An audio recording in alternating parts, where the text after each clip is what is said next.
Lauren Lister, host of Yahoo Finance. Lauren, good morning. Good morning. Thanks for having me. The market seemed to calm down a little bit yesterday. I mean, do you think they maybe overreacted a bit to this? I mean, that is a good question, but one of the things that many people I was talking to were saying, like our senior columnist at Yahoo Finance, is that this is the pullback that people were waiting for. I mean, markets had been on this massive ascent for months. It's very unusual to have that kind of a rise without some kind of a pullback, and that this was it, and that they never feel good, and that they're always scary and painful, but that it's a pullback that you would anticipate. And then we did see some recovery, and as you heard the trader in the tape package, they were saying stocks are on sale, buy the dip, which is fancy traders speak for stocks are on sale, buy some.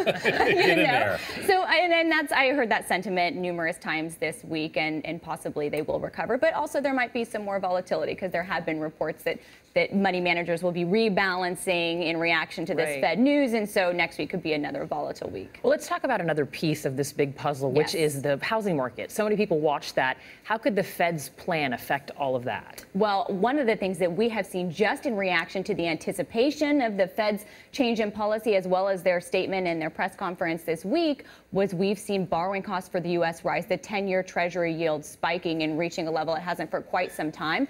This is very tied to the 30-year fixed mortgage, and those rates have risen. Okay, granted, they are at historic lows. 4% is still not a killer. Yeah, my parents would have loved to lock that in. Back in the 80s, they were like 17%. Okay, so they're still 4%, but that is a 0.5% rise over what they were 6 months ago. So one of my colleagues just wrote a piece, how Ben Bernanke cost me 50 grand because he didn't lock in that lower rate, and rates went up for him, and so houses cost more. So the question is if that's going to impact the housing market, because that's been the real bright spot in this U.S. economic recovery. Well, at what point do you think that may start to happen? Because I heard some people yesterday say, well, not until interest rates get to 5.5% does it really maybe start to slow the housing market down? I've heard such mixed things because I interviewed the chief economist at Fannie Mae, and they still see a housing recovery that's not robust, but that continues despite these rates that have risen, and he doesn't see them going back down.